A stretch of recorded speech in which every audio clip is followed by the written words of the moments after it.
આજે આપણે બનાવીશું અલગ રીતે મઠનું શાક.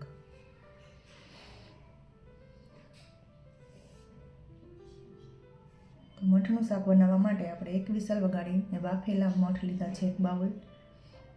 હવે આપણે 2 ટેબલસ્પૂન તેલ મૂકીશું. તેલમાં રાઈ તતડે પછી જીરું, હિંગ,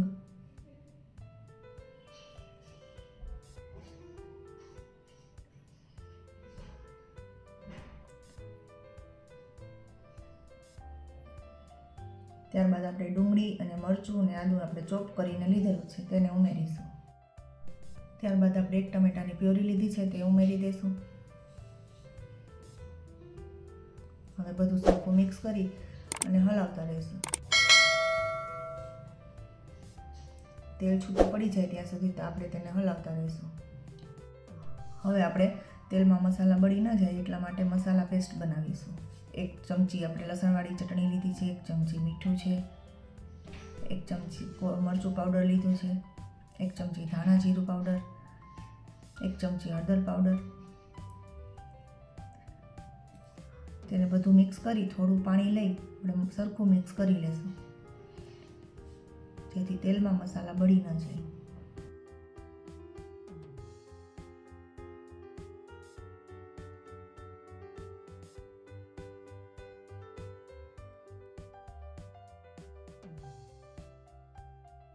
હવે આપણી ડુંગળી ટમેટા સતળાઈ ગયા છે. હવે આપણે તે પેસ્ટ બનાવી છે તે ગ્રેવીમાં એડ કરી દઈશું.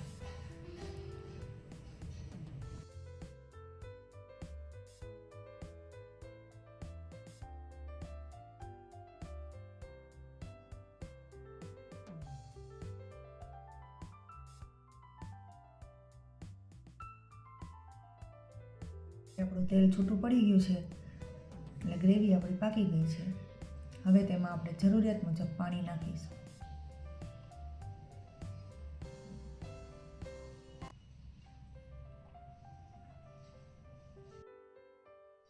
એક નાના વાટકા જેટલું આપણે પાણી નાખીશું. હવે તે પાણીને સરખું બધું મિક્સ કરી અને ઉકળવા દઈશું. હવે આપણે તેમાં મઠ નાખીને બધું મિક્સ કરી લઈશું. મઠને આપણે રાત્રે પલાળીને પછી 1 વિસલ વાગે તેટલા બાફીને લીધેલા છે.